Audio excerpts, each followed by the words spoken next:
तुम्हें भी जब कभी तुम गाते हो तब एक मस्ती पकड़ने लगती है, तब एक नशा छाने लगता है। लेकिन लोग गाने से डर गए।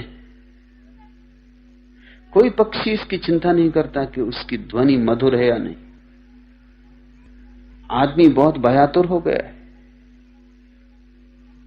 थोड़े से लोग गा सकते हैं जिनकी ध्वनि बहुत मधुर हो, बाकी लोग ज्यादा से ज्यादा स्नान गृह में थोड़ा गुनगुनाते हैं, वो भी डरे डरे।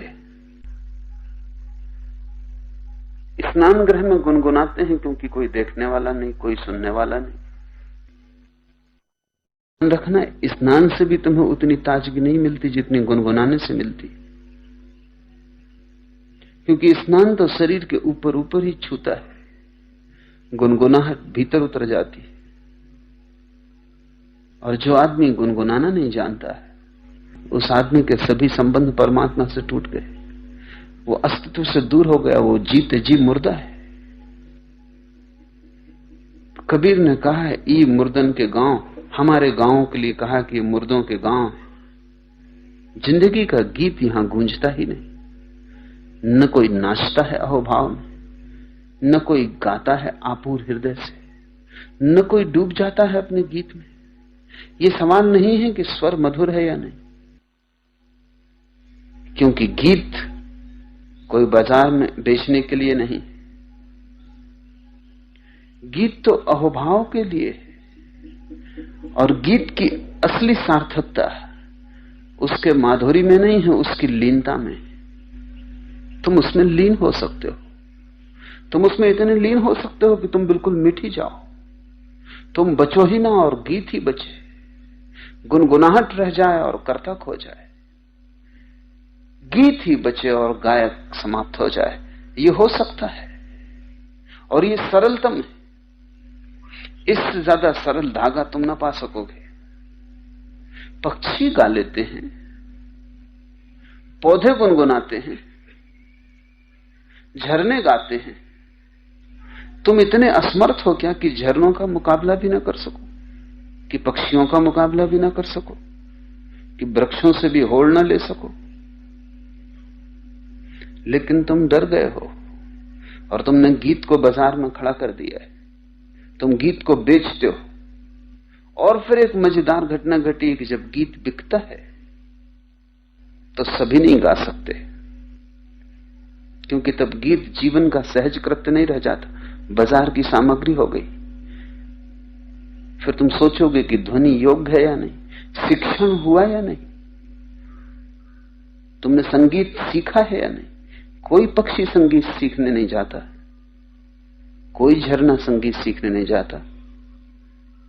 संगीत तो जीवन की सहज सरिता है, सीखने का कोई सवाल नहीं।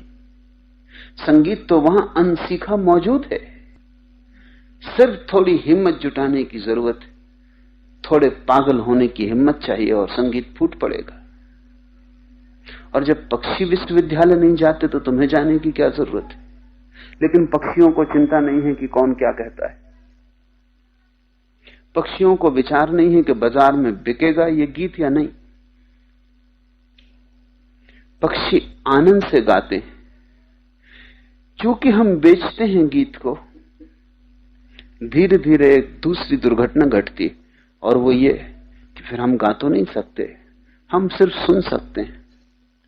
तब पैसिविटी पैदा होती, तब कोई गाता है और हम सुनते हैं, कोई नाचता है और हम देखते हैं। तुम सोचो जरा, ये बड़ी दीनता है। ये किसी दिन ऐसा जरूर आ जाएगा जब कोई प्रसन्न होगा, हम देखेंगे। तुम फर्क समझते हो?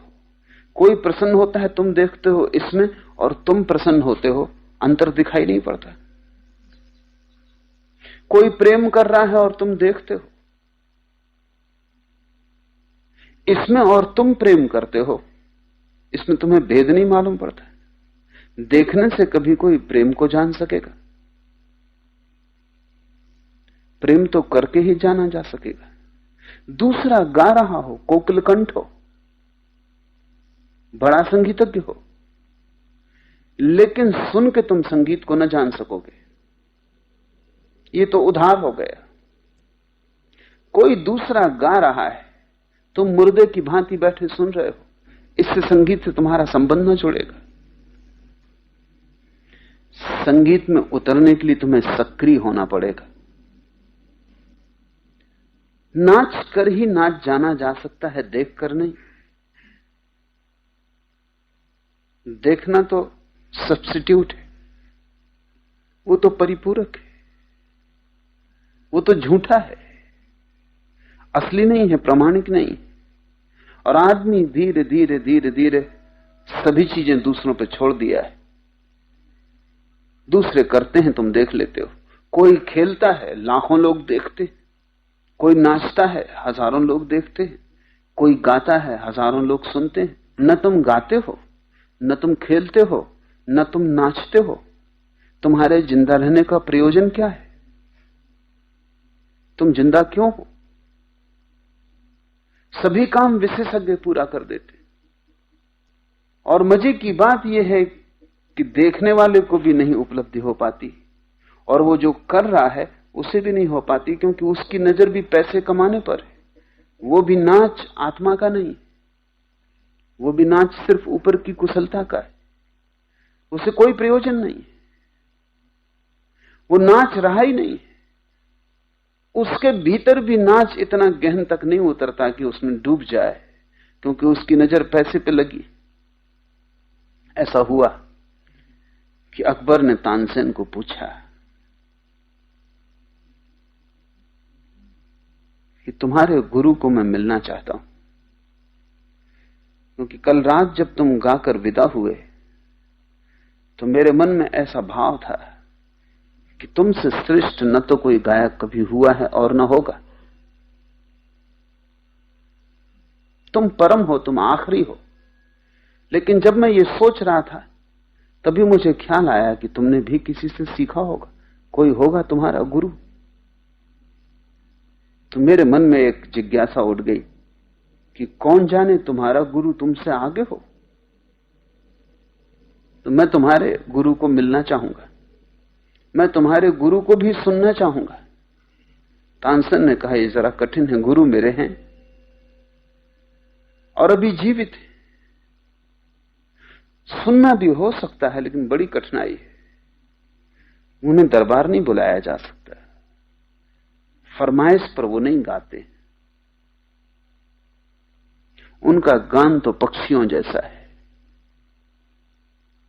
तुम कोयल से कितनी ही प्रार्थना करो कि गाओ, तुम्हारी प्रार्थना के वजह से कोयल गा रही होगी तो चुप हो जाएगी कि क्या मामला है। वो जब गाते हैं तभी सुना जा सकता है। तो अगर आप उनको सुनना चाहते हैं तो हमें ही उनके झोपड़े के पास चलना पड़ेगा, और वो भी छिप के ही सुना जा सकता है, क्योंकि हम पहुंचेंगे तो वो शायद रुक जाएं। तो मैं पता लगाऊंगा कि अभी कब गाते हैं वो, क्योंकि जब वो गाते हैं तो हम छिप रहेंगे। पता चला कि वो 3 बजे रात उठते। वो तो फकीर थे, हरिदास उनका नाम था। 3 बजे उठते हैं, गंगा के तट पर, यमुना के तट पर उनका झोपड़ा है, और वहीं वो अपनी झोपड़े में गाते हैं, अपनी मस्ती में गाते हैं। वो गीत पक्षियों का है, उस गीत का किसी से कुछ लेना देना नहीं। अकबर और तानसेन रात 2 बजे जाके झोपड़े के पास छिप गए। 3 बजे संगीत शुरू हुआ। अकबर मूर्ति की तरह ठगा रह गया। आंख से झरझर आंसू की धार लग गई। जब वापस लौटे अपने रथ में तो रास्ते भर तानसेन से कुछ बोल ना सका। ऐसा भाव विभोर हो गया, भूल ही गया तानसेन को। महल में उतरते वक्त इतना ही कहा कि अब तक मैं सोचता था कि तेरा कोई मुकाबला नहीं, और आज मैं सोचता हूं कि तेरे गुरु के सामने तू तो कुछ भी नहीं। मैं ये पूछना चाहता हूं कि